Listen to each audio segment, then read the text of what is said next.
Good evening. I'm sorry we're late. We had a site visit that ran over time. My name is Audrey Klein. I'm chairperson for the Wolfboro ZBA, and tonight is Monday, May 6th, Zoning Board of Adjustment meeting. We have a full board tonight for this first case. We have Jody Person, Sarah Solk, our clerk, Kate McMahon, member, Suzanne Ryan, vice chair, Suzanne Summers, I get you. You're so beautiful. And Audrey Klein, chairperson. The first case, Sarah, would you like to read the site visit minutes? Sure. Pelosi Living Trust, 346 Sewell Road, tax map number 241-10, case number 07SE24, public hearing for a special exception under Article 6, Section 175-43A1J of the Wolfboro Planning and Zoning Ordinance to allow replacement existing non-conforming home with the expansion of more than 25%. This property is located at 346 Sewell Road. Formal submission, public hearing, site visit held at 6:30 p.m. Present at the site visit at 6:30 was myself, Suzanne Ryan. Let's see, all the board members first. Audrey Klein, Jody Person, Sabat, and Kate. Present from the public was Betsy Booth, Rob Purdy, James Rhines, who is the agent. Chuck Sumner is excused for the evening. Jim Rhines showed us that where the house was going to be moving back slightly with a reduction of the porch. Parking was discussed. There was backup parking where most of the parking you have to back up to get out, but he said there were cross easements. It appeared that the height of the new section, because they're changing the roof line, would be 2 feet 10 inches higher than what we observed today. The building next door, it was explained, had been a garage. It was turned into a bunkhouse and has a very close line to this building. Went, according to Mr. Rhines, to the other side of the birch trees. They have parking, also parking up the hill. Probably parking for 3 cars. There are 2 small buildings. The smallest of the building would be moved and disappear. The larger building would be moved a little to the left if you're facing the lake to get it away from the boundary. There were some questions about a drainage cover that was there at the edge of the pavement. It was shown that this little flat back porch that is now open will be part of the building when the renovations are done. We went out and observed the front porch. There was tape on the porch that would indicate where it was cut back from the edge of the lake. And there was also tape on the right side of the porch to show that it would be moving in from the boundary line on the right side as you're looking back from the porch.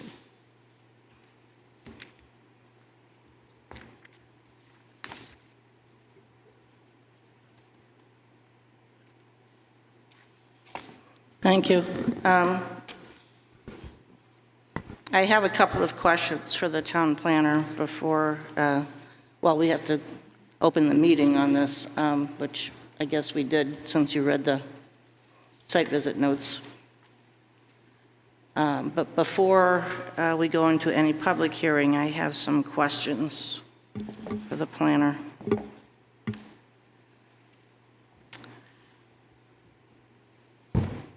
So I'm a little bit confused about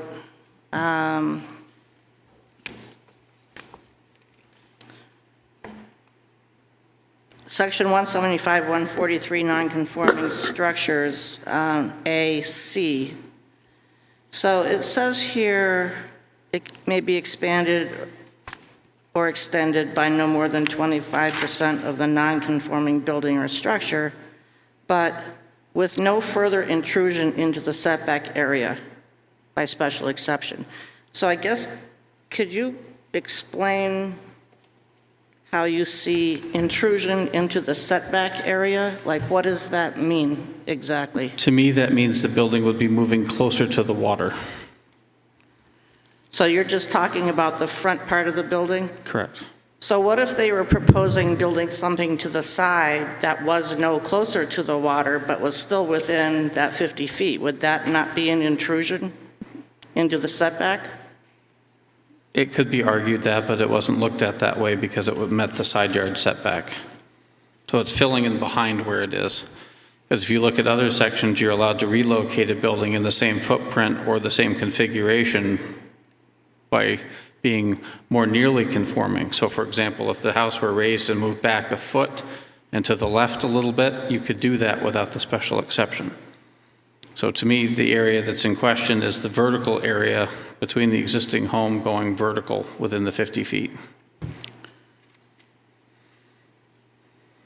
Okay, I have to wrap my head around that because, so for the audience, what we're looking at here is the 50-foot area actually cuts across a wood entry stoop, which is going from a ground deck to a full living space part of the building.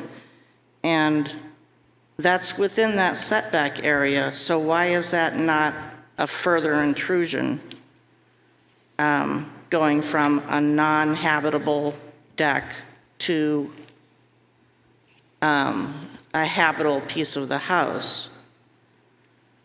And I'm trying to find the section that was quoted as being the part that we're hearing is 175-43J.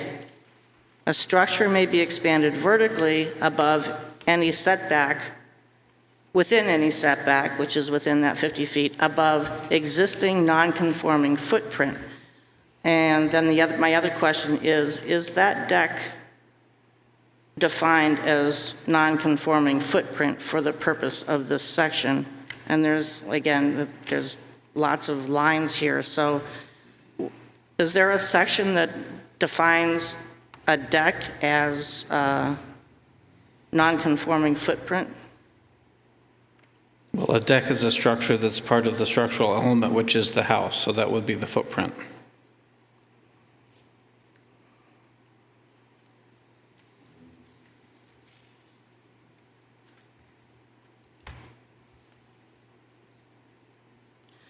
So if you look at D,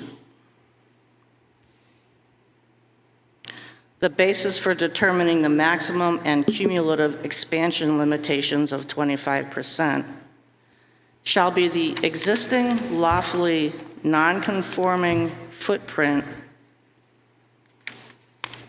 of the non-conforming structure, excluding apparent features such as exterior decks and non-habitable areas such as open decks, exterior stairs, and non-habitable areas such as open decks. So I hope you can see why I'm wondering how these fit together. If we're looking at existing non-conforming footprint and the maximum cumulative expansion should be lawfully non-conforming footprint, which excludes decks, and we're building within that 50 feet from a deck and creating a full habitable area, whether that's what this intended. And I have to say, this is not an easy section to understand. That's why I'm asking.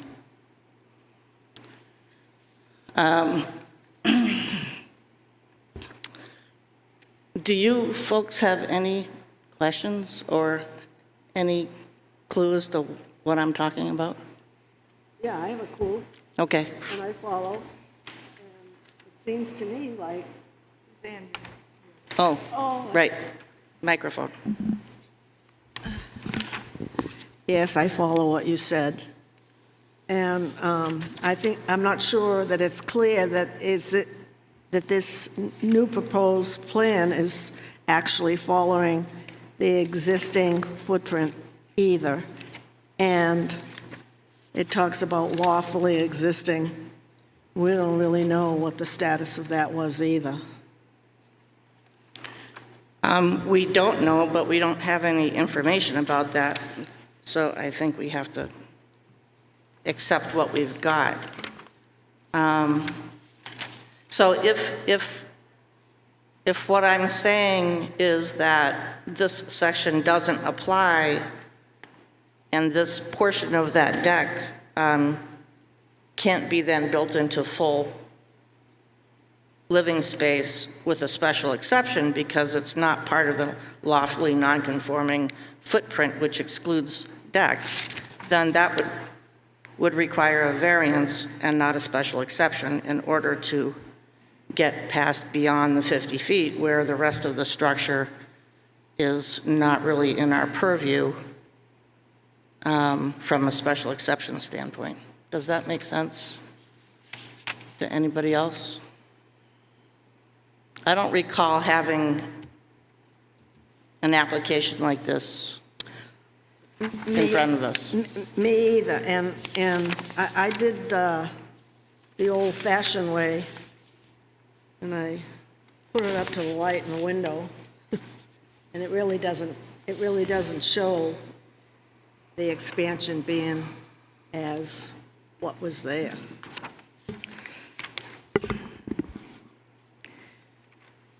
Madam Chair, could I Yes. just make a comment?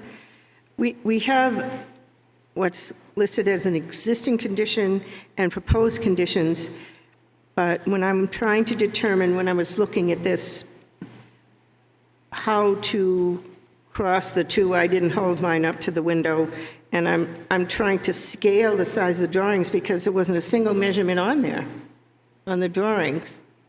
For the size, it appears to be about 27 feet on the existing condition and probably 50 feet on the new one, and then I'm going left to right parallel to the water, and it looks like it was maybe 28 feet, and it's probably close to that at 26, but it was really a guess because, and that it might jut out about 13 feet because there were no measurements, which I thought was rather unfortunate. Well, from staff perspective, if you look at the existing conditions and you look at the 10.2 feet that was measured to the... Can you go into your I can't hear microphone? you. Sorry, your head's turned. Sorry. On the existing condition, there's a measurement that's held at 10.2 feet on the existing condition. It's measured to the eave. The eave happens to be over the open deck in question. And then on the proposed structure, they've maintained that 10.2 held to the eave line as it extends. So that's how we ended up at J. The question of the deck underneath became irrelevant because the structure itself was holding that line and extending back. So Sarah, I think you were talking about the size of the living area? Yes. Okay, across the front? Well, I was looking at it because in one spot it shows right at the right-hand edge of the porch, 10.5 feet from the corner of the building over to, it looks like a boundary line. And then you look at the new proposed conditions, it's only 10 feet, so they've shortened it almost half a foot on the side setback. So that part of the house is drawn back. So my guess is that it's not exactly parallel to the lot line, and that's what the difference is in those measurements. The 10 feet, I don't think I should have to guess. yeah. I'm a quilter, those lines are pretty straight to me. Really? I deal in quarter inches. So when I look at this drawing, you know, I was, This is really small scale, it's hard to tell. I know, I was just disappointed that we didn't have more pertinent information. Well, at the top of the building, it's the same size, 10.2, but at the bottom, it changes from 10.5 to 10. Right. Which means it's not parallel with the lot line. But it's not very far off either. Like, you wouldn't be able to tell that by eye or even hardly on the drawing.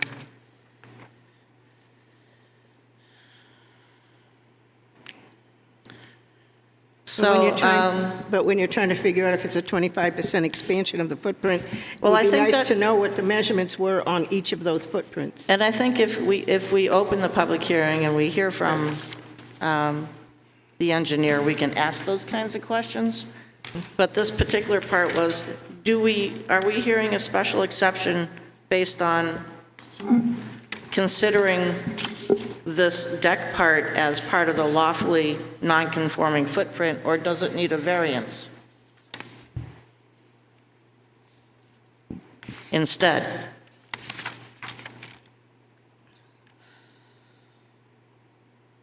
A structure may be expanded vertically within any setback above existing non-conforming footprint. Cumulative. Well, I don't care that much about that. I'm trying to figure out what the existing non-conforming footprint is defined as for this particular special exception section. Non-conforming portion of a building that is without a roof, such as a deck. Where are you reading that? H. No non-conforming portion of a building that is without a roof, such as a deck, shall be roofed over or enclosed unless it receives a special exception.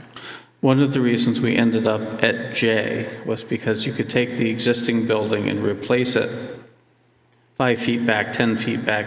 You know, the distance between the street wall and the 50-foot reference line, if you will, without coming here, because you can relocate into a more nearly conforming situation. But the fact that they're adding in that area and increasing it vertically is how we ended up at J. So you're saying they could like slide this whole house back Correct. into that deck area without a special exception because they're giving up some space at front? Correct. Now, it would have to be the same height. If it wanted to increase in height or change the configuration of the house, it would require a special exception, which is how we landed at that for the cumulative remedy in this particular situation. Potential remedy, sorry.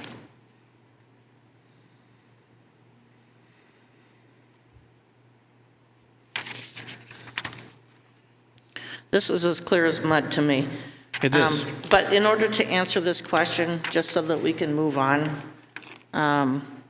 So what I'm referring to, if it's helpful, is 17543B2. do we have that?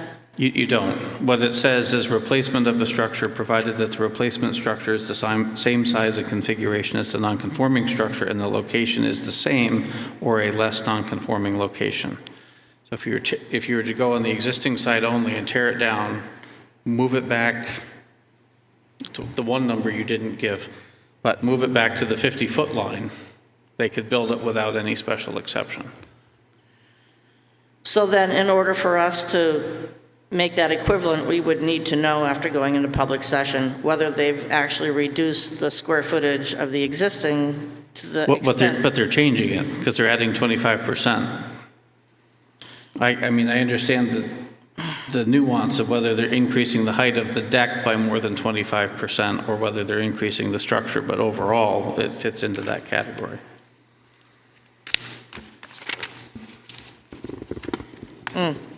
Audrey? Yes. Can you talk into your microphone? Closer, thank you. closer. Even more? You got All to right. be eating that thing for us to hear you. Okay. The question on the J that we were discussing, when it talks about the structure may be expanded, that beyond 25% sounds like that's part of the vertical expansion. It's all with the footprint, isn't it? Above the existing non-conforming footprint. Yeah. The question is, what is the footprint? Does the footprint include that ground deck, or does the footprint only include enclosed Yeah. space or habitable space? Okay. And I don't, Yes, there's an imbalance between D and J that should probably be clarified.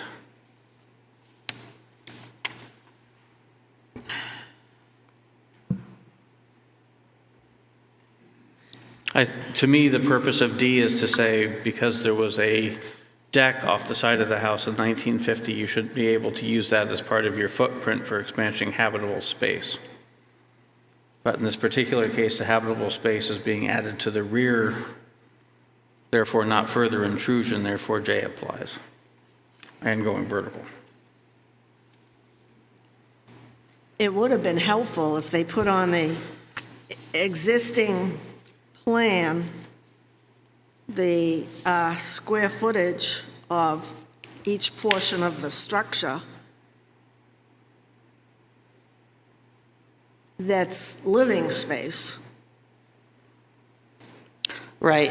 and then the square footage of what they end up with of each portion of that new proposed structure. Right now, we don't know. I think it's intended to be shown with, on the existing plan that says two-story wood frame house, which is separate and discrete from the label of wood entry stoop and porch. But we shouldn't have to guess what the square footage is. I'm not, it's all labeled. What I'm saying is everything that you see there as wood entry stoop and two-story wood frame house is becoming two-story wood frame house. And then the decks are labeled separately. No, the deck area is becoming two-story wood frame house. Correct. Everything in the dark black So line. if we could, if you're saying, if we knew the living area of the existing, and we knew the expansion area above this deck between the house and the back 50 feet, and if that was the same amount, they could do that without any processes. Correct. But we don't know that, right? Correct. You don't know that, do you? I have the same information you received. Honestly, it kind of looks like it is, but we would have to open the hearing in order to find out, because I suspect somebody has that answer. Audrey, did any of you get a tax card copy? No? No, Huh? No? no, we don't often get everything we should in our packages. Well, Say that again into your You- microphone? I said, no, we don't always get everything we need in our packages. Your packages include everything that was turned in for the application. I don't believe a tax card was turned in as part of the So what did application. Suzanne have to say about the tax card? Well, it's got the measurements of the deck, 10 by 14, Yeah, I don't care about that, it's and then the, the measurements of the front deck, 26 by 13. I don't really And care about that either. I don't know what this is. I think that's deck, OPF, open porch finished. All right, and so there's the measurement for that. That doesn't help me. I would like to know when a deck turned into impervious surface, but that would be in the next section. So, question. We could take an actual vote, or we could, I guess we should take an actual vote. Would anybody like to make a motion either to accept this as a special exception as it was presented, or to motion that it actually needs a variance?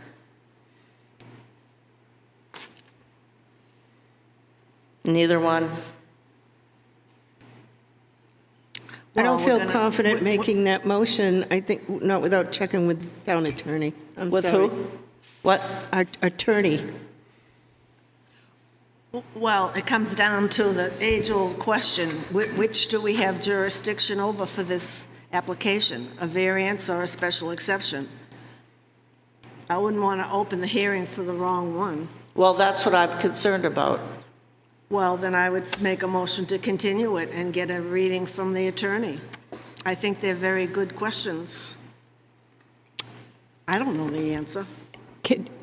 And in addition to that, can you ask the applicant to supply you can't ask him to We supply can't you open with the square public footage? hearing, we can't open the public hearing on the special exception until we decide that we need to hear a special exception. All right, I will make a motion to continue this meeting on this application pending the questions that were raised, whether it's a variance or a special exception. Be answered by whom? What? To be answered by whom? The town attorney? ZBA attorney, I didn't hear what she said. she says who's going to. Well, I'm not sure you can Enunciate. continue until Enunciate. you have a public hearing anyway, because you can only continue a public hearing. Okay. No, you can continue the public meeting. Of course you can. Not if you read the statute. You can continue a public hearing to a date and time certain. You can't just continue a hearing. So then how do we open the public hearing for a special exception when we don't know whether we have jurisdiction to hear a special exception? Probably things that could be figured out between the time the town zoning board got the packet in December and today. Because this was supposed to be heard in December. Right, well, after it was continued, I didn't I mean, look if at the packet applicant is anymore. okay waiting until another meeting, that's another question, but I think, That's also not the question that we're asking, so. Sarah, what did you say, so that, The question I had was Suzanne started to make a motion to continue it, until we could determine whether it was worthy of special exception or variance, and I wanted her to continue the motion to include whom was making that decision, which I assumed it would be town attorney. But I do take what Tavis just said to heart as well, and I think you can't continue it as a public hearing if you haven't opened it. So I guess you need to open the public hearing, and then, as soon as it's open, continue it to another date pending information from town attorney. I don't agree that you can't continue the public meeting portion. I do not believe that. You haven't opened the hearing. can you find that language? You haven't taken jurisdiction. Can you find that section for us, please? Should ask the people in Let front. me jump in here. I'm sorry. Jody, hey. So you're thinking the variance is for the height? No, it would be, my question is, building a finished living space above this little deck part within that setback area, Yep. is that what this special exception intended to allow?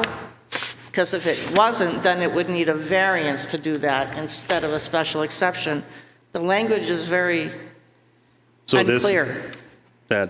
is it because of the setback for the water? Yeah, right. That's what makes this whole That's case why we're here. special. That's, It's well, because that cuts right through and now yeah, I get it. Yeah. Okay. so it's, I don't know the answer, and I understand the part about where if this actually just moved the whole house back to that line, they wouldn't need to come for a special exception or a variance if they weren't expanding it. But that's not the case. But they're not doing that, so I don't know how to apply that to this. Anybody want to second the motion? you need a date and a time if you're going to continue. Did you find the language? All I can find is you can continue a public hearing. I can't find anything that lets you continue an unopened case. I think it would be a mistake to open the public hearing. That puts us in the box without having deciding. You're going to have to take a stand. Whether we have What- jurisdiction to or hear a special not. exception or not? Yeah. And to gloss over that is, I think, a mistake. I think simply just continue the meeting and repost it. At our expense? Absolutely. So another way to do the same thing along what Suzanne is saying is you could deny without prejudice, defer with counsel, allow the applicant to find out what the answer is and then renotice. Because if you continue, because technically it's notice for a special exception. If you can continue it but you need a variance, you have to renotice anyway. So how does that sound? Deny? Go ahead, I'm sorry. Deny without prejudice. We get our answer, we pay for the reposting, we get our answer from the ZBA attorney and any information that the applicant wants to submit to us as well, if there's more. And then we reschedule at our cost and hear the case for whatever it is that we're supposed to be hearing it for. So That if- makes sense to me. We don't have to worry about this continuing or not continuing a meeting or a hearing, which I don't know the answer to. We should find that out, but, Okay, yeah, that, as I think, deny the application without prejudice. We haven't opened the hearing, so Right. we're just denying the application because we don't think it fits the box. right. Okay, I make a motion to deny the application on case, can I see yours? Without prejudice? Thank you. Without prejudice. I'm not getting there. To make a motion to deny the application without prejudice for 346 Sewell Road, tax map 24110, case 07 SE 24, and reschedule such and republish such at the cost to the town.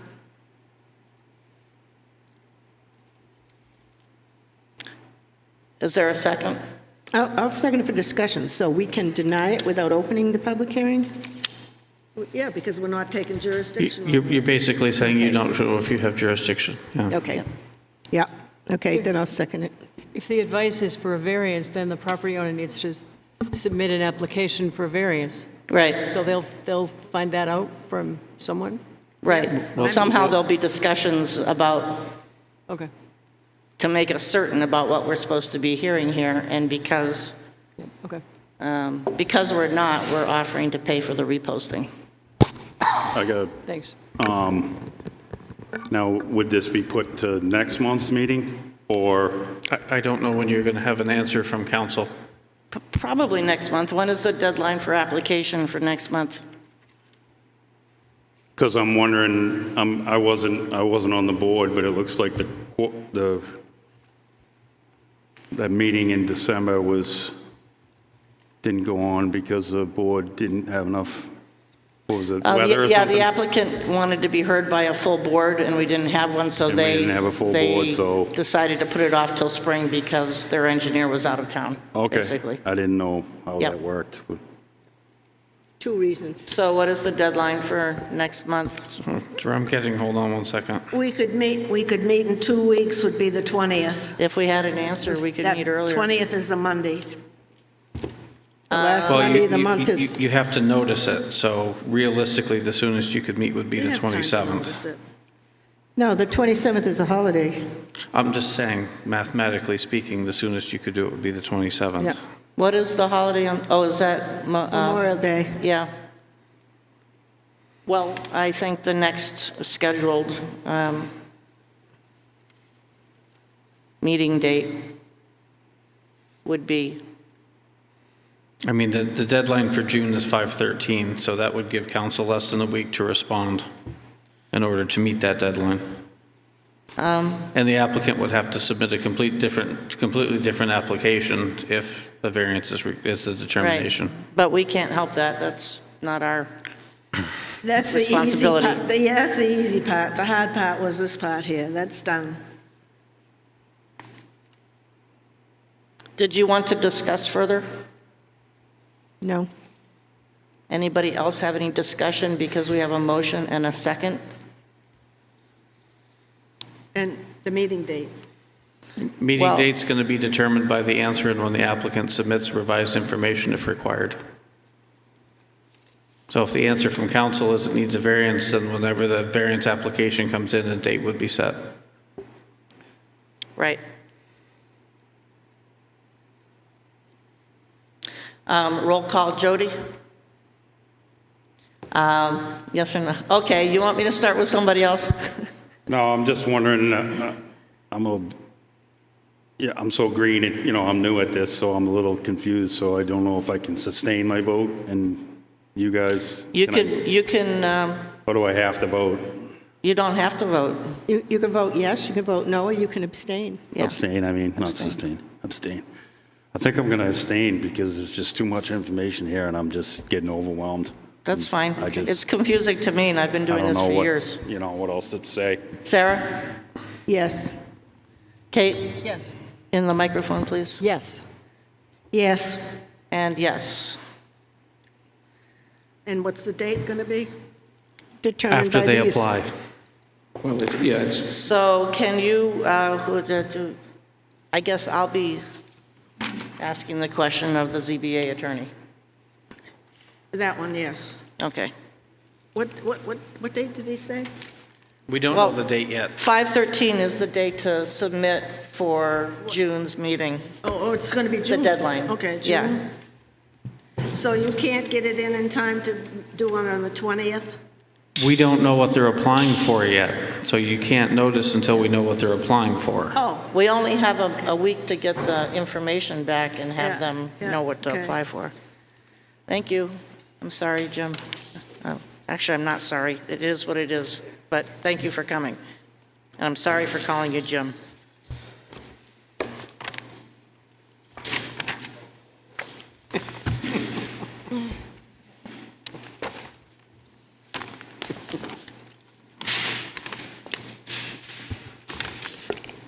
Hey, Audrey, this is just a little side note. I found somewhere, this is totally a side note, but I found somewhere where it said, "A public meeting cannot be continued." Interesting. That would be a good thing for us to know. I am going to... I'll send it to you. Step down and recuse myself from the next hearing. You are on your own? You all set? no, You know how they were Okay, discussing about... you'll be all set here in a They minute, though, continue right? the meeting? Public meeting. I don't need this. I don't need this, I don't need this. Post-notice of the new meeting. I don't need this. So I'll just, I don't need that. just like Randy.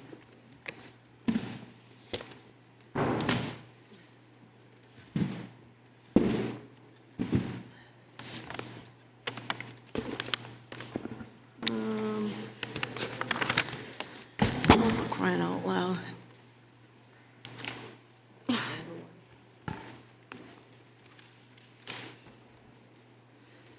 Feel bad. Same. Pretty confusing. I'm confused. That's what I said. He said. No, don't feel bad. Feel bad. You're doing good.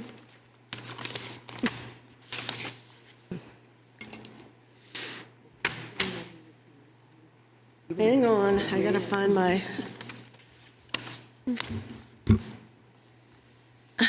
Sorry, I haven't got my paperwork in order.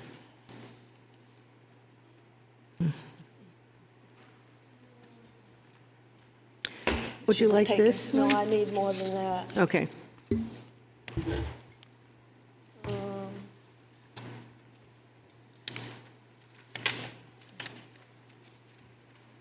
You want any of this?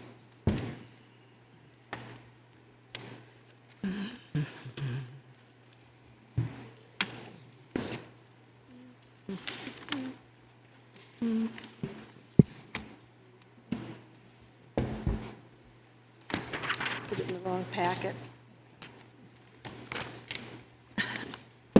What the heck? Sorry, I'm out of order here.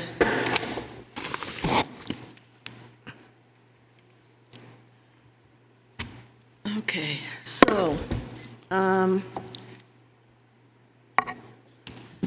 this is the second portion of the public meeting, May 6, 2024. ZBA. My name is Suzanne Ryan. I'm Vice Chair, sitting in for Chair Klein, who has recused herself. The second portion of the public meeting is underway at 7:45. I will not be opening the hearing at this time for case 08 AAD 24, map 21712, an appeal of administrative decision, issuance of a building permit on 71 North Main Street. The voting members are,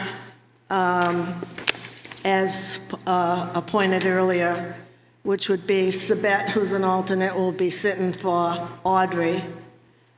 Clerk Sarah Silk is a voting member. Kate McMahon is a voting member. Jody Persons is a voting member, and myself. Chuck Sumner has been excused. The site visit for 6 p.m., May 6th, was canceled as suggested by the court and council.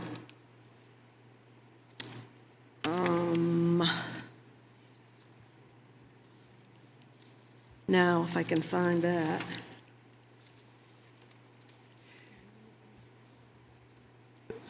Sarah, I'll probably borrow yours. Yeah. Could I just ask the town planner just a verification question before we get any further? Because in several places it says it's lot number 11, and in several places it says it's lot number 12. Okay. Oh, I got my paperwork here. Let me take the clip off. So for the record, to bring the public up to speed, the property owner, I know I'm going to do a terrible job on your name, and I'm sure you're used to it, Rabakowski? Rabsinski? I'll leave it to Kate. She's the one that's good with the words. Call him Chris. But at any rate, filed with the Superior Court to have a decision made as to whether or not this board had, amongst other things, jurisdiction. And we just got the court judge's decision back, I think it was this afternoon. I have given to Tavis the court filing and the notice from the judge, the decision from the judge. I've asked him to give it to the applicant. Is the applicant here?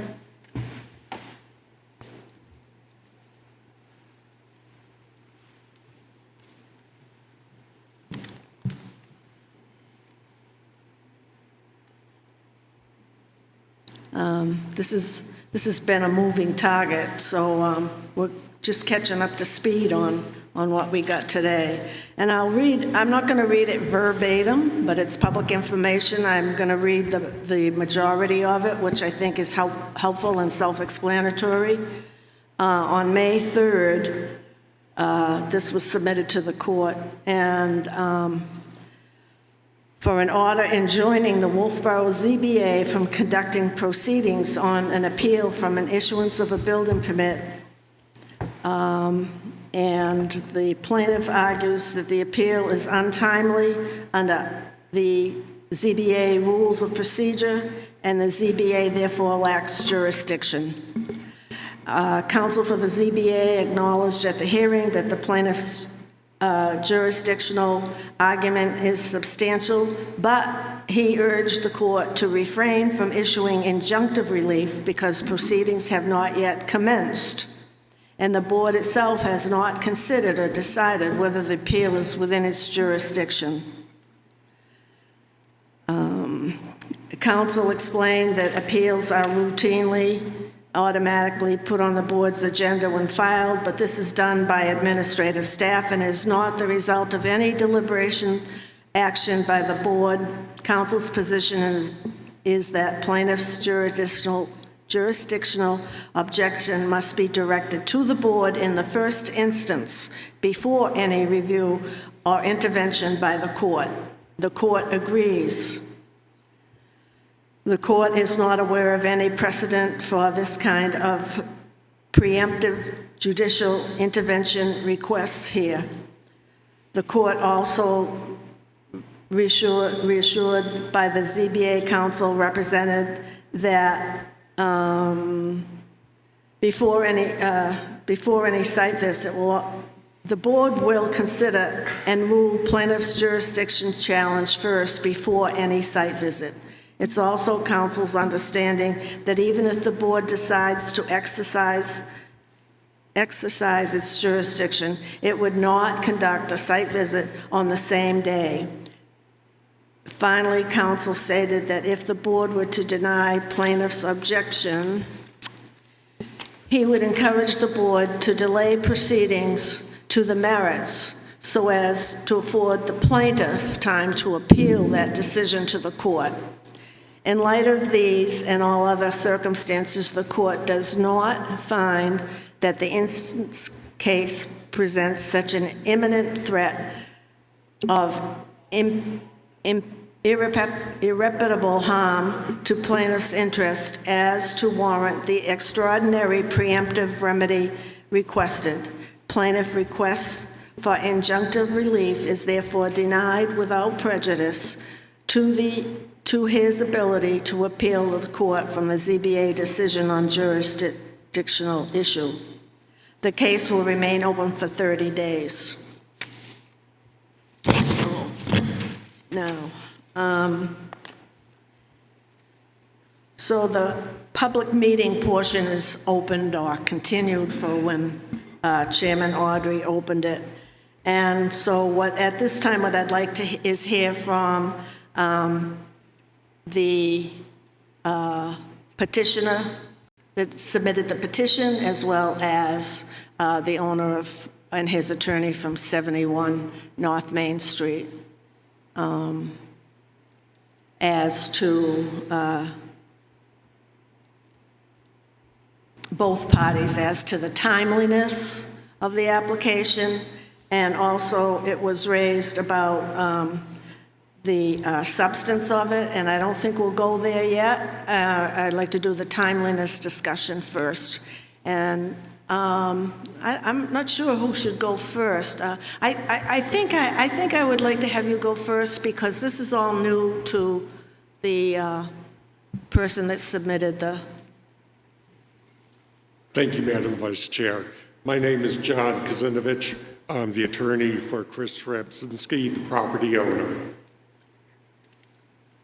We are objecting to this board asserting subject matter jurisdiction over this appeal because it's untimely. The ZBA rules, section X or 10.1, provides appeals must be submitted within 30 days. This was submitted at 53 days, 23 days late. It violates the rule. Therefore, there is no jurisdiction to hear it. Nor does the board have the power to waive the 30-day requirement. It is black letter case law under Daniel v. B&J Realty, 134, New Hampshire 174, that subject matter jurisdiction time limits cannot be waived. Finally, the zoning ordinance, section 175-187, provides appeals shall be filed in the time as set forth by the board. The only place the board has set forth a time limit is in its procedures. And this board would be violating the zoning ordinance if it took any action other than to dismiss for lack of jurisdiction. The board's attorney at the hearing, without coming out and saying he expressly agreed, admitted that this was a substantial argument. He had no statutory ordinance or case law to cite against it. He did not argue that the board had subject matter jurisdiction. The only argument he made was to give this board the opportunity to decide in the first instance that it lacks jurisdiction.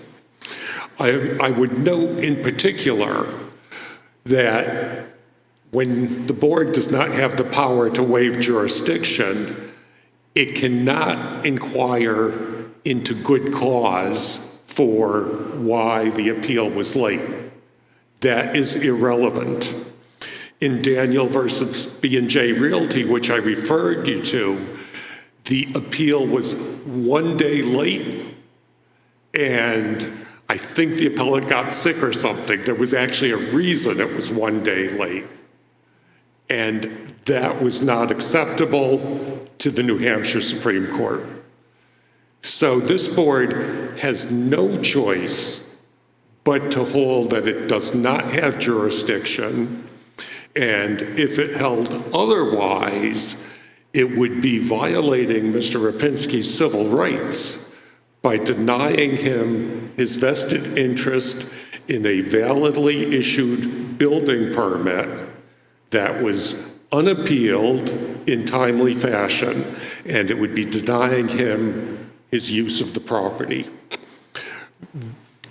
This presents a straightforward legal question, and because there's no dispute about the facts. The only facts are measuring the 30 days, and that's not at all in dispute. So with that, I request the board find they do not have jurisdiction of this appeal, and if then the applicant can decide whatever action she wants to take. I am happy to answer any questions. Yeah, the board, and please raise your hand one at a time. I'm not disputing the existence of a 30-day window. I guess my question is, because this came up in a discussion in another matter, when the 30-day counting begins, because the building permit does not require notice to the abutters. And so we're talking, what we have in our rules is 30 days from the time an abutter knew about something till the time that they filed an application. Is that? The state law 674 provides that you measure time from the issuance of the decision, not from notice to the abutter. So how would somebody know, for instance, that a building permit had been submitted, had been issued, if it's not a public matter, if they don't get the information? If they don't get the information, they don't. If they know there's been activity on the site, it behooves them to follow what's going on. It behooves them to talk to the planner or the building inspector to know if something's going on. I also believe that the town publishes its building permit, that the permits that it issues, at least periodically. I'm not sure exactly how often. So it's just like public notice for anything. If you don't read the newspaper and see the legal notice of a hearing, don't pick up your mail. And there's no requirement for further notice of a building permit. Mm-hmm. Could I ask Tavis a question? Could I ask Tavis a question? Tavis?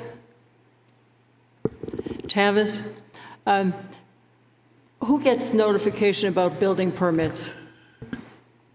Or where are they published, if anywhere? There's a monthly publication in the office that has every permit listed within the last 30 days. In the planning director's office? In the building office, right? Yeah. When you walk in the front door. Yeah. Okay, all right. That's not posted on the website at all? No. It's not?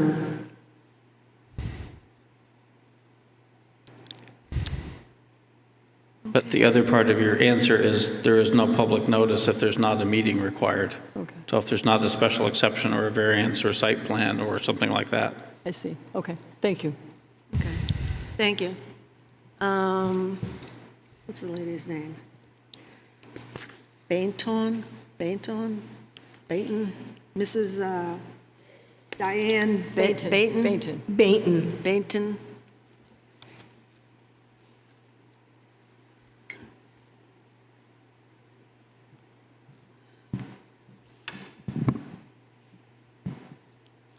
Good evening.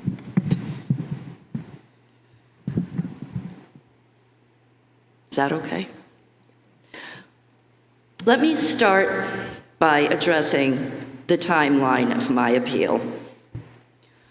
I understand that the permit was issued to Mr. Rapczynski by the town on January 29th. and that the town ordinances state that all appeals are to be submitted within 30 days of the day after the date of the decision, which makes that February 29th, 2024.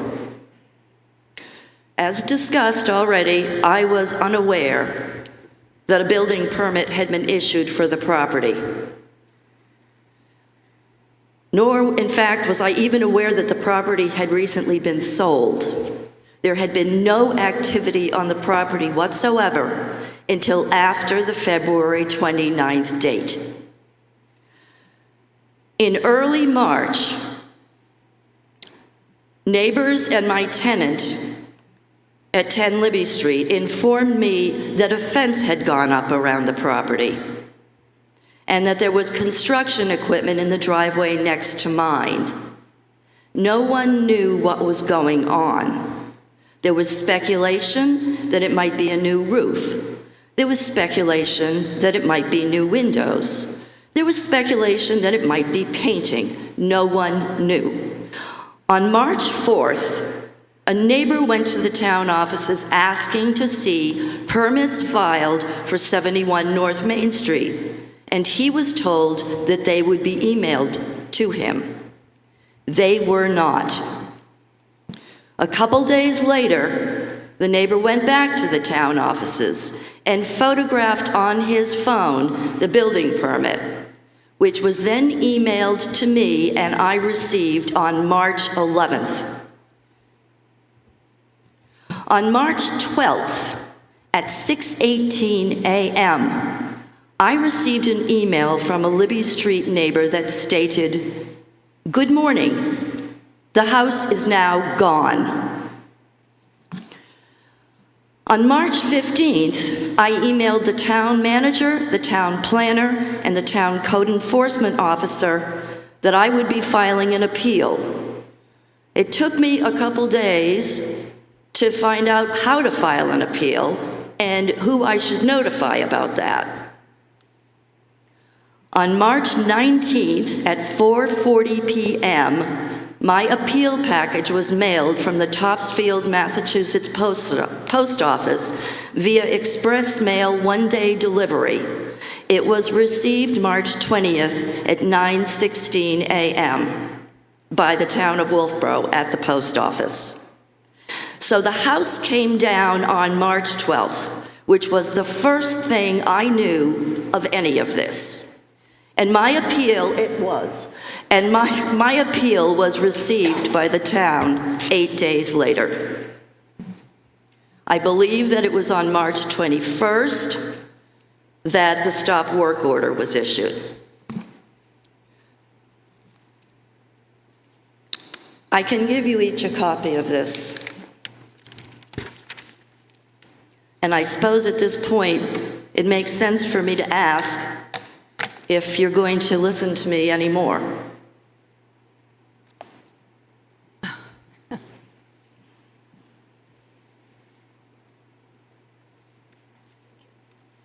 This is your Thank you. timeline? Yep. Not taking notes. That's okay. Thank you.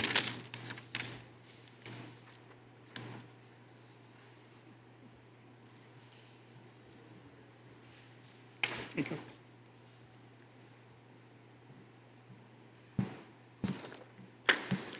So now what?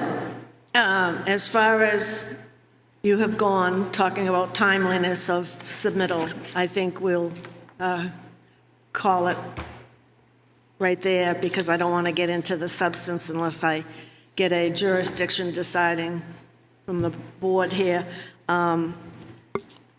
I'd like to ask the board, do you have any questions? About her timeline?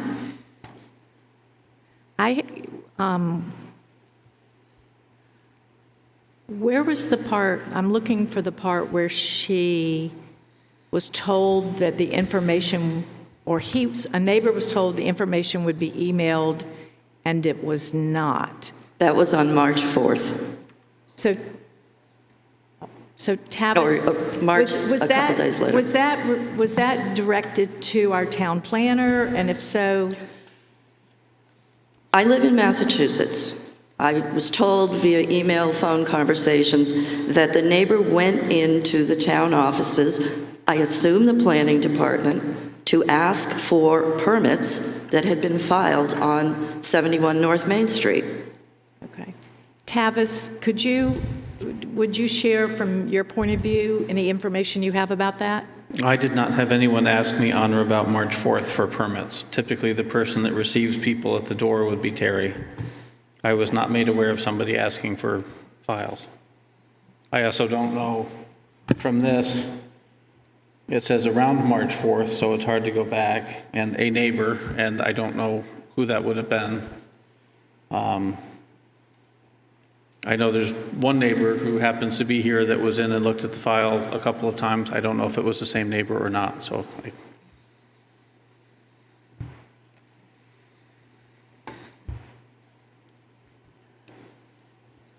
Okay, I think that's good for now.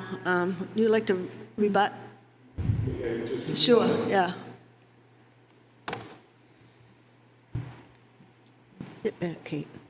Again, 5 minutes ago is the first time we heard a lack of knowledge argument.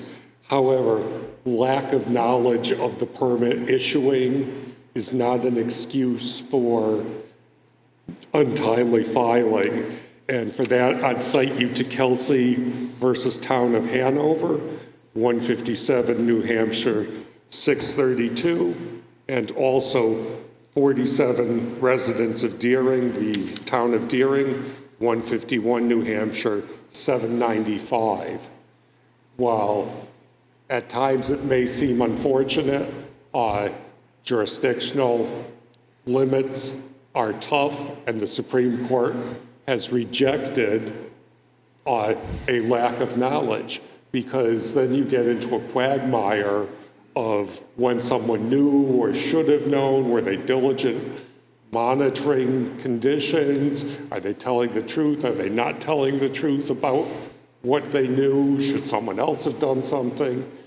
It really does a disservice to the board and the community not to have clear time limits. I have a question for you, please.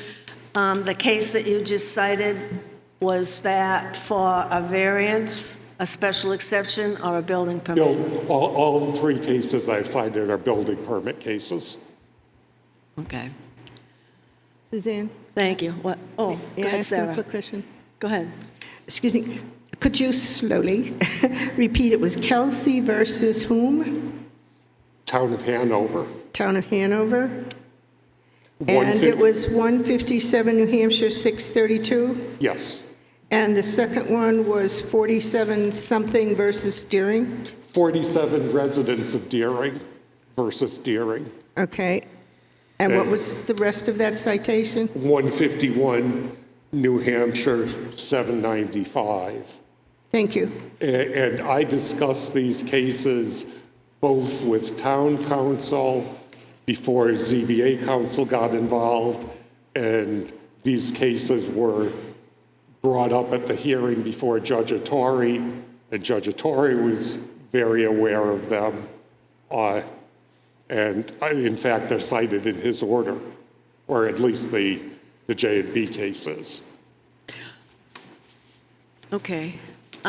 This is a public meeting, so is there any other public discussion only on the timeliness? State your name for the record, please.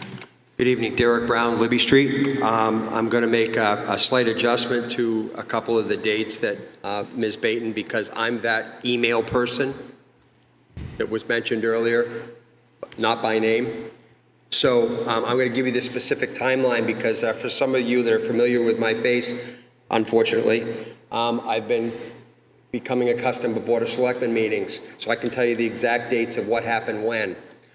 On the weekend of March 4th and 5th, I was working on my house on the bottom of Libby Street, the 5th being Sunday, planning for my March 7th Board of Selectmen meeting. that evening. I drove up from Billerica, Mass. That afternoon. Between the 4th and 5th, there was zero activity at that house like it had been for many months prior. It was the house that was flooded that previous winter. We all knew it well if you lived on Libby Street. It was dormant. On the 5th, I returned to Massachusetts. I came up the afternoon of the 7th. There was one difference on Libby Street between those 2 days. There was now a fence around the perimeter at the top of the hill. That was the first indication something's up. I actually reached out directly to Miss Audrey Klein to say, what's going on in that house? Does anybody know? Are they doing painting? Are they doing roof, windows? What are they doing? We talk amongst ourselves. We had no idea. So I went back home. We started asking. Nobody knew what was happening. That weekend, following the 9th and 10th, I came up bright and early before dawn on the morning of the 10th, which was the morning of the 9th, which is a Saturday. No activity at that house, still a fence around it. Nobody knew what was going on. So I asked the question. By that afternoon, the windows were out of the house. So the sense was, what are they doing? Are they renovating entirely because it was flooded at one point, or what? Sunday afternoon, there was an excavator parked in the driveway. So now we had a pretty good indication of what was happening. Monday morning, if I'm correct, which is the morning of the 11th, was the first shot to the planning department. And one of the other neighbors went up and asked for documentation that is available on this property. And he got met with vague, minimal documentation. And I'll let him comment directly on that. It took the better part of a week to find the actual documentation that seemed to not be at reach within the planning department. That's the dates, which is more in line with when, by the time Ms. Baton, who doesn't live there, was notified that weekend, something's going on with this house, we've got to dig in and find out what's going on. So as Ms. McMahon had pointed out, how to the planning department, this is to you, Mr. Austin, directly, how with Excuse all... me, through us. Okay, I'm sorry. My question to the planning director is this.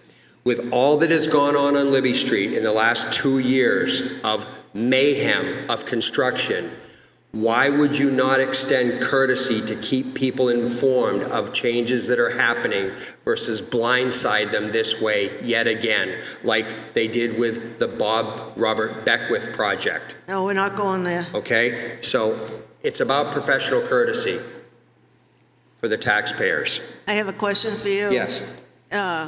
Did anyone see posted on the fence a building permit? No. And I have a question. Sure. And so are you the person that was supposed to be emailed the building permit, the neighbor that was getting it? No, he's here tonight. And he's going to speak to that and who he spoke to? Okay. Yeah, sure he would. Anything else? Okay, thank you very much. Would you like to respond? Not directly respond because we're not contesting the facts here. But again, I know the board is troubled by the notice. And I will tell you some towns have dealt with it. Like the town of Belmont, their procedure says an appeal must be filed within 30 days unless good cause is established and there is not undue hardship to any party. So it is something that can be addressed, but you have to apply your ordinance, zoning ordinance, and your procedures as written. May I ask you a question? We've had issues, even among ourselves, with exactly what version of the rules of procedure we've used at times. Am I right about that? So I'm wondering exactly what version of the rules of procedure you sourced for your information about how we operate. Well, he attached to the case the last set of procedures. It's in your case file. Okay, which we haven't really had time to look through. I think it was 22. I think was the date on it. But I would like to follow up on that. The attachment to your case for our rules of procedure Yes. had no signature signed by the chairman with a date. So I'm not sure myself which set is current. So that's a small thing to find out. That is, those are the rules of procedure that are posted on your website. Well, We've discovered that our rules of procedure were not updated Well- on the website. well, the website leaves a lot to be desired at times. So. I could only do the But no, best I can do. I'm not faulting you or criticizing you, but I haven't had a chance to look back in the files to see which is really the proper set filed with the town clerk as the notarized set. So that is just something in my mind at this time. Anybody else have any question? I can't hear you. I think Audrey has a question. Oh, anyone else in the public? I see two hands.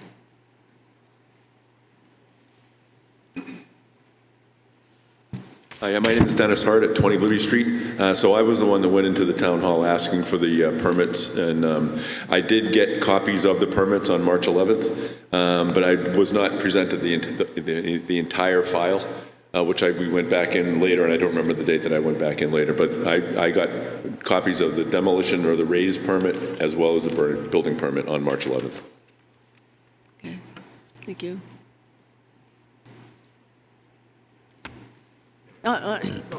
Yeah, go ahead. No, go ahead. I like to have the rebuttal right away before we forget what we're talking about. I have no rebuttal here. Oh, okay. I thought you did. I'm sorry. Ready to go.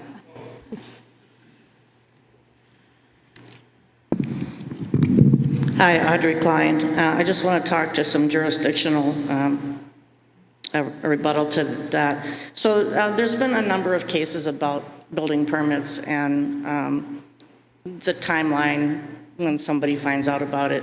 As the attorney has labeled several of them, I want to bring your attention to a case called Doomless versus Somersworth. Audrey, could you speak a little more slowly? Yes, Dumas versus Somersworth. Building permit was issued for a garage on August 12th, 1956, and construction was virtually completed by August 28th, 56, when appeal to the ZBA was filed. Right of plaintiff to file the appeal was upheld despite the failure to officially file the request for appeal within 10 days as required by the local ordinance, due to the fact that the plaintiff had, in fact, questioned the local building inspector secretary to the Board of Adjustment and did not have any reasonable way of knowing that a building permit was being used for commercial purposes until it was after it was completed. So he did not have any reasonable way of knowing there was a building permit issued. So the building department prints out monthly a list of building permits, and they put them on the desk in the building department. Are we all supposed to go in there every month and see whether we're being impacted by a building permit next to us? That's not reasonable. Also, there was no activity on the site until after the 30 days. Then there was a fence and there was a sign with a picture of the project. Had that gone up after the building permit was issued, there would have been some kind of notification that something was going to happen. To say that, if a builder just lays low and keeps quiet for 30 days and there's no appeal process for the neighbors, I think is not realistic and not fair. In this case, if you rule for the builder in this case, then the person who's impacted would need to appeal that ruling to a higher court. The higher court does have jurisdiction to decide whether it was a fair timeline for that person to know or not, regardless of what the rules of procedure of your board say. So I guess that's all I want to say. Thank you. Anybody else want to speak? Good. I just looked at the Summersworth case online, and the building inspector was the clerk of the zoning board and knew within the 10-day period that the appeal was filed. So the appeal was filed timely, and that for totally different reasons than given here. In addition, that case also had tones of municipal estoppel. So it doesn't apply, and it is an old case which would clearly be overruled by B&J. Okay. Any other questions from the board? I actually have a question for Tavis, unless you're still want the public. I would like to better understand exactly where a building, when someone gets a building permit, exactly where it should be posted again. I know you might have said this once, but I'd like to write it down. Where it should be posted and how people are supposed to find out about it. Building permits really aren't posted anywhere. If someone's doing work in their house, they're supposed to put it in view of the window, something like that, so you know something's going on. In this particular instance, it wouldn't make much sense when the first permit that was issued and acted upon was a demolition permit, which would have removed the house. So there's no demolition permit, there's nothing that goes on the house that's going to be demolished that alerts people to what's going on? Not necessarily. So tell me again, if I'm the neighbor, how I'm supposed to find out about this. Help me, I'm really trying to understand how we help people When the do that. building permit is issued, a copy is mailed or hand-delivered to the property owner, and a copy goes into the file. At any point, it's available to the public to view. I can't answer how someone would know or not know what's going on with their property. So it's with their abutter's property. So it's simply, as Audrey stated, that someone's expected to go into the office and check what building permits have been issued every 30 days. Well, the monthly summary is printed monthly. Anyone can ask at any time, has a building permit been issued to blank property? So I understand what it sounds like happened here. I can say that it doesn't sound like the building official or I were expressly asked for anything, but when somebody walked in and said, can I see a copy of any building permit that was issued for blank address, it sounds as though in this case, Mr. Hart got a copy of that building permit.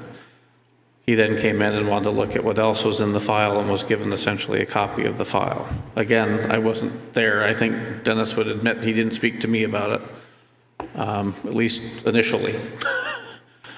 Okay. But again, he's also not the person that filed the appeal, so. Thanks. I got a question for you, Tavis. So if this was a commercial venture, then everyone would have to be notified, all about it, correct? If a public hearing is required, abutters would receive notification, yes. The ordinance does not require abutter notification for things that do not require a hearing, nor does state law. According to state law, any commercial venture has to notify? No, if it's commercial, it would require a site plan, then notification Right. goes out. The easy way to think about it is Residential building permits don't require. No, I know, I understand that, yeah. And but- this has nothing to do with commercial. No, I'm not saying, I was just trying to, So as you saw earlier, Clarify. someone was looking at making a residential structure bigger, and the question came up, Yes, was it a if they special went- exception or a variance? Yep. Both of those require a butter notification. that would be about Correct. new, so I just had that question, but yeah. But if Jody Person residential- wants to put it back. Residential is, No. you don't have to notify the abutters. Correct. We'll get that clarified. Building permit is the only thing that doesn't get noticed, public notice, Now, is that state, unless it's commercial. is that state law or is No, that it's- town ordinance? Yes, in combination. It's town, through the planning board, their regulations. Their regulations of the planning board Yeah. is to Yeah. not. Yeah, the statute has to grant a town the ability to regulate something, and in this case, the statute does not provide authority to require a butter notification for single-family homes. Okay. Suzanne? One last go-around. One last go-around, and that's it. The board has to do some thinking and discussing. Derek Brown, Libby Street. It actually is a question for the board. Back to putting a building permit in, getting it approved, posting it in your window so you can be aware of what's going on in the property. If the building permit is put in and the first segment of the permit is to raise the house or to demolish it, shouldn't that permit have been posted on the home that's going to be demolished? The raised permit and the building permits both should be posted. Okay, so if they're not seen there, there would be no way of knowing to go to the planning board and start asking for every address within reach of your home as to what's going on. Yeah. So the only notification we have would be March 7th, a fence, or 6th went around the house. That's our first notification. And within that next week and a half, an appeal was filed. Okay, thank you. Thank you. All right, to the board, I think we need to have some discussion amongst ourselves and try to stay focused on not so much the timeliness as number of days, whether it's 1 day or 50 days. The issue, I think, is do we have an ability to make any waivers, and do we want to take jurisdiction? It seems as though we don't have the ability to waive. But the question then becomes, do we want to take jurisdiction or not? And keep in mind, no matter which way we go, whether we take jurisdiction or don't take jurisdiction, somebody or other is going to appeal. It's inevitable. So my question to the board is, given that we just got this material today, and just hearing testimony today, does the board want to make a decision that we don't have jurisdiction? Do we want to make a decision that we do have jurisdiction? Do we want to make a decision to continue and seek advice from our attorney?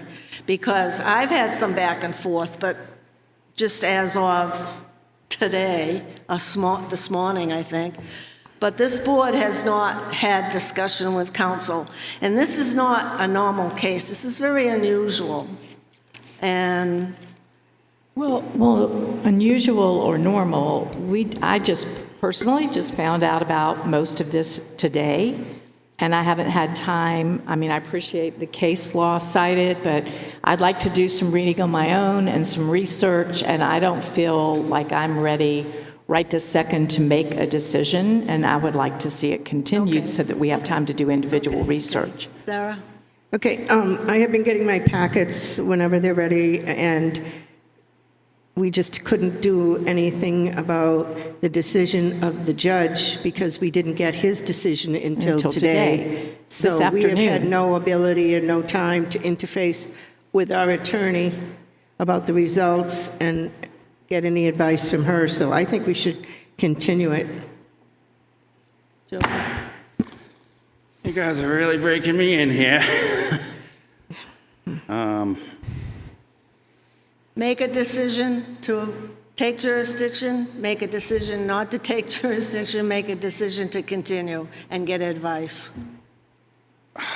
I'm actually gonna have to go with not taking jurisdiction.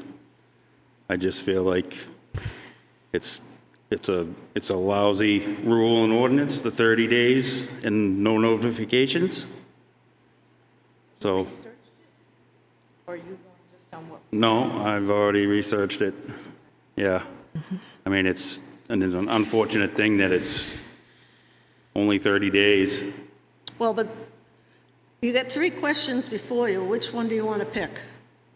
He said not taking. All right, Not taking jurisdiction.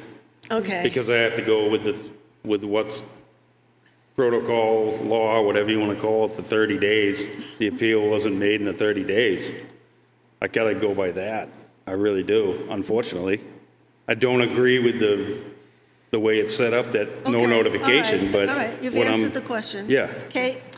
I think we need some more discussion, but I think I am rather troubled by the fact that the whole process was virtually under wraps for 30 days, whether intentional or unintentionally.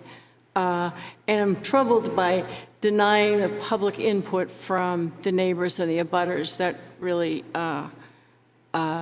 seems like a great lack of fairness and information, and it's really not the way we operate in this town by and large, and it's certainly not our goal. So we need more discussion. We probably need some legal advice, but it's virtually, the project was just undercover for 30 days, and I think that that's a serious denial of the rights of the neighbors.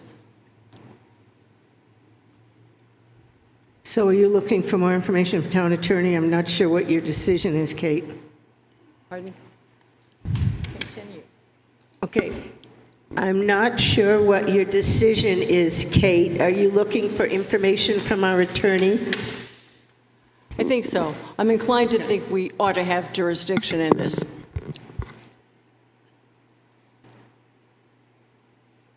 So which one is it, Kate, that you want, do you want to continue, or do you want to, say, just take jurisdiction? I think it's a suitable, or an appropriate case for us, but I think we probably need legal advice. Okay. All right, then will someone make a motion to continue for the purposes of seeking counsel? Suzanne Tavis has his hand up, I think, before we make a motion. What's that? Tavis has his hand up before we take a motion. I think he wanted, So this again goes back to whether you can continue a meeting. So according to New Hampshire Municipal Association, the public meetings generally cannot be continued. The exceptions are for continuing a public hearing. So if you're going to... So we're back to that deny without prejudice. Yeah, we just did it. I guess we'll do it again. Well, in the first case, at least you had made it clear you had jurisdiction. It was a question of which jurisdiction you had. In this case, you haven't even determined jurisdiction, so... Well, in this case, we've got two sides quoting case law that we don't have in front of us, so that, you know... You also have an order from a Superior Court judge, but yes. And what did I read? He said there's a decision we're going to have to make. Well, we're not ready to make it, it sounds like, three of us. 1, 2, 3, 4 of us. So there's got to be a way to go forward to have time to meet with counsel. Yeah. So I won't say continue. I'll just say, Jesus, not to take any action on this application and to schedule another date for a hearing on it. Well, and I do think, in fairness to I that... can't open the hearing without taking jurisdiction. If we take jurisdiction, then we're going to have to... Right. No, I agree, but I was just going to say we should try to meet sooner rather than later. We should add a date. Well, so I don't know not... how to get from here to there. Oh. You could take a 5-minute recess. Maybe you could help out. I know it's not really something you want to have happen, but it's better than to get an answer that you don't like. You could take a 5-minute recess and speak to your attorney. Wait, excuse me. Can you go to the microphone? can you go to the microphone, please? A continuance doesn't benefit the neighbors, nor does it benefit my client who's delayed from moving on. Madam Vice Chairman, as you observed, this is going to be appealed one way or the other, and not making a decision is just dragging out what will be the next step of the process. Well, but you see, I don't want to make the wrong decision. I can appreciate I really that. need to have some advice from counsel. I mean, either way, I mean, it's 50-50. It's either right or wrong, and I don't know the answer to that. Yeah, and I don't want to, And we Debate hold the merits. we'd hold a special meeting as rapidly as we could. I mean, I would do it in 2 weeks, but I like the idea of just taking a recess. Does that fly? My suggestion, if you want to take it, would be to see if you can get your attorney on the cell phone, yes. Do what? See if you can get your attorney on the phone. Right now. Tonight. Oh, now? That's what I meant with a recess, yeah. We can't recess till 2 weeks from now? If you, as the document I sent you suggests, if you have a new meeting, you've got to renotice it. So you're at least 10 days out from a new meeting. Well, I don't have a problem having a new meeting. I don't have a problem having a new meeting, and as doesn't have to be on a Monday. Nope. You know, the quickest we could have it. Do we have time to notice a meeting for the 20th, Tavis? Not with the protocol the zoning board has in place, no. If you insist on using the grunter, then no, it does not work. If we insist on what? I can't understand you. If you insist on using the Granite State News, no, you cannot have a meeting on the 20th. Well, they have used the Conway Sun before. Other boards are fine with it. The zoning board has said it's not a meeting if it's not in the Granite State News. Yeah. Not in the rules, but it's your general operator. So the soonest you could have a meeting would be the 21st, maybe. I'm not available the 21st. Actually, no, that's planning board night. No, you'd be looking at the 22nd or the 23rd. I'm good. You good those nights? No, I'm sorry. No, you're in the next week. You're in the week of the 27th. Because the only way to get it in the Granite State News would be to send it by Friday, which would publish next Thursday. 10 days from that would be the 27th or 28th. And the 27th is a holiday, so you're looking somewhere between 28 and 31. Well, what about this? What if we take a recess and meet tomorrow? You can't have a public hearing without notice. And we can't continue this It's not a hearing yet. for the purposes of discussion with council? No, right now you haven't even taken jurisdiction. So you Correct. can't open a hearing, so you can't continue a hearing. So if you're going to renotice a hearing, you need 10 days' notice.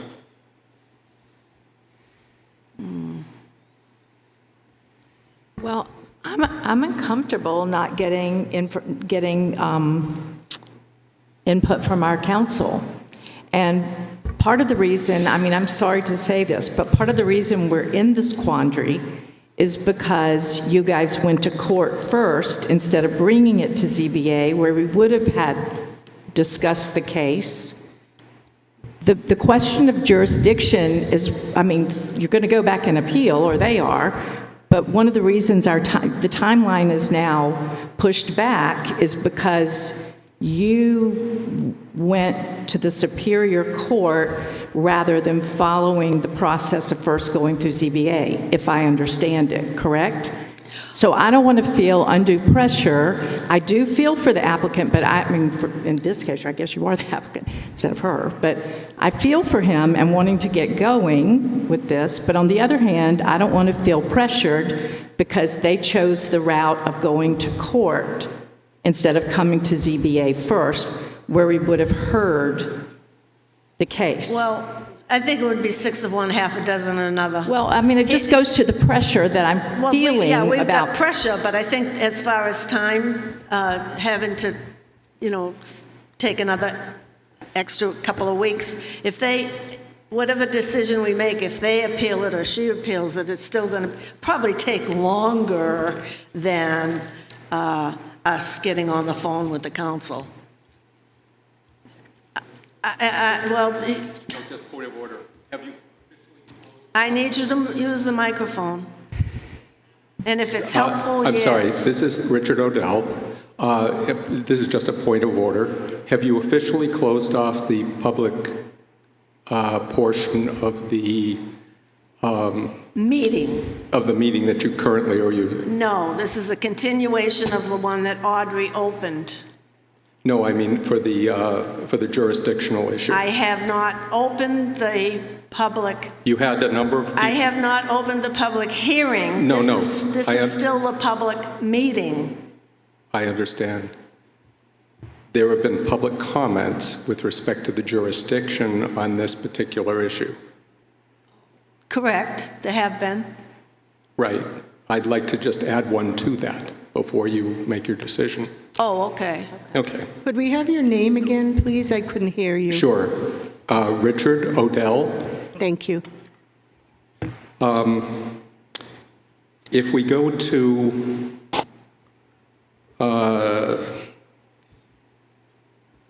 RSA 676, Section 5. 670 what? 676.5. Yeah. That is what's referenced in your rules, the ZBA rules for Wolfboro. And it says there that, yes, indeed, you have to live by your own rules. But if there is any question by the administrative officer, Tavis, in terms of interpretation of zoning law or anything else, then it's not under the ZBA 30 days. It's under RSA, it's under the jurisdiction of the RSA 676-5. So it's no longer under the 30-day rule. That's all. And you're an attorney? Yeah. Okay, thank you. All right.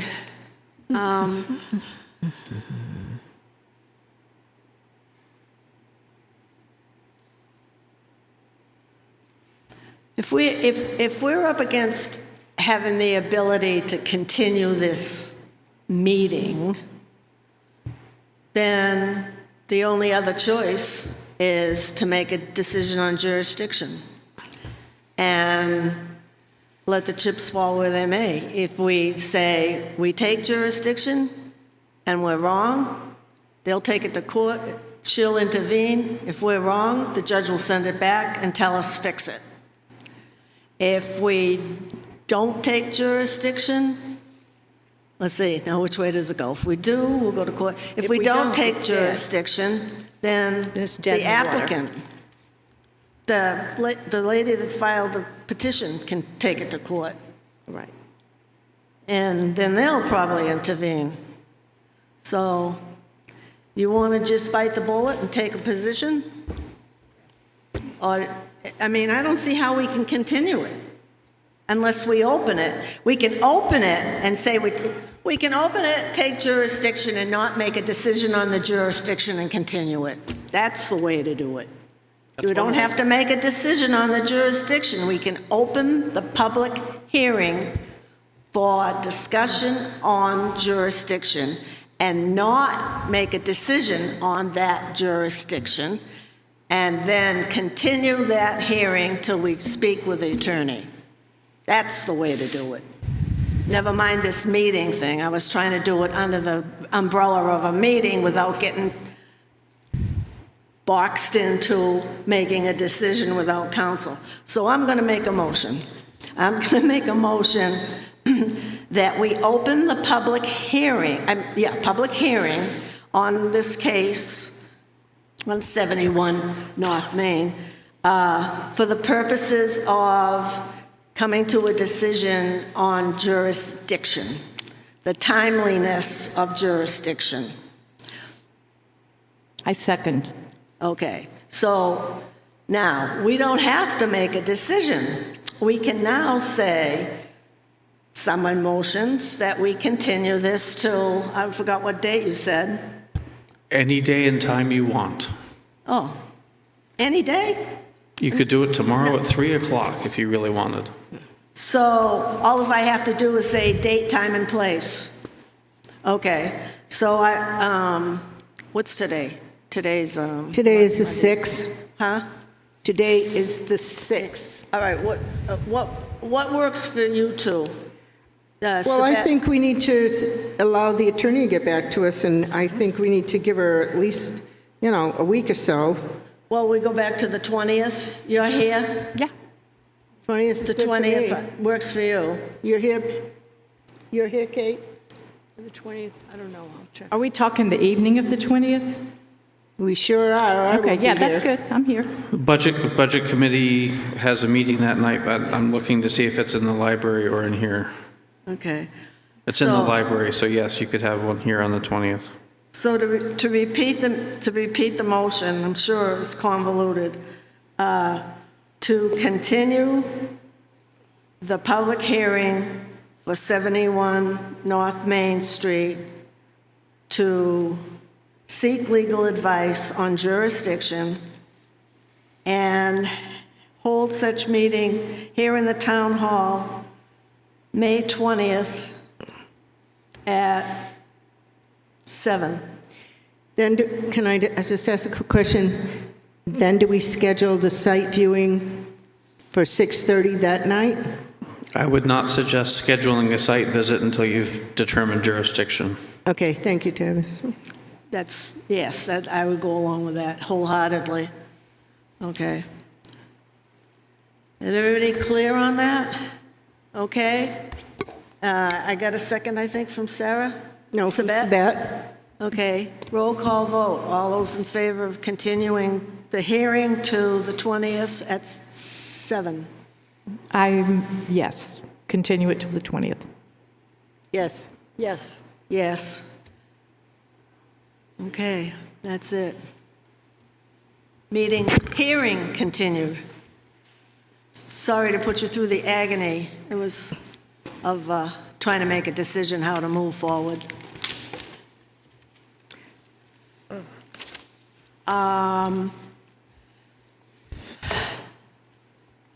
Madam Chairman, do you want to close the meeting, or you? Thank you.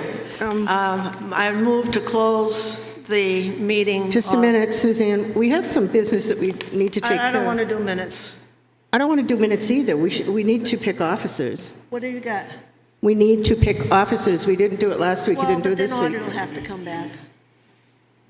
Whatever. Let's put them, I don't have the authority to do this. Would you put the Officers in June? offices on that next meeting? You want it on the 20th? Yeah. Okay. So it was a motion to adjourn. Yes. Yes. Kate, second. All Yes. those in favor? Yes. Aye. Aye.